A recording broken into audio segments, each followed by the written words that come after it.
the issues with current meat production. I know Eirini's already talked about the problems with how much meat we're consuming and whether that's sustainable.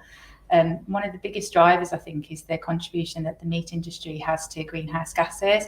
So meat farming uses more greenhouse gases than cars, trains, buses, boats, aeroplanes, all forms of transport. It's one of the biggest contributors.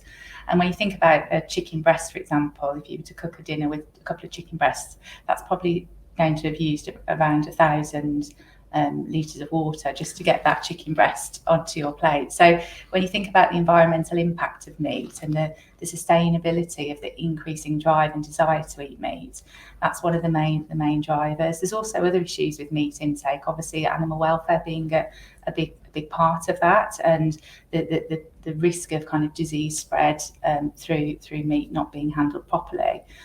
But also meat, we know that eating too much processed meat isn't necessarily good for us, and lots of people, I think more than 80% of people have said that they've tried to reduce their meat intake over the past year. So there's lots of reasons to think about reducing meat intake or looking for perhaps more healthy alternatives to a lot of the factory farmed meat that we do consume.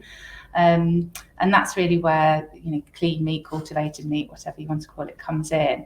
I think in terms of the problems, the barriers to acceptance of this, the biggest barrier, I suppose, is the cost. The first cultivated meat burger cost about £250,000 to produce because of the research and development that went behind that, and innovation costs money. But the biggest kind of psychological barriers are people's perceptions of this. It's a new technology, and there's a lot of wariness around that, understandably. And I think it's really important that the whole industry is very open about how it's manufactured, how it's made, and that.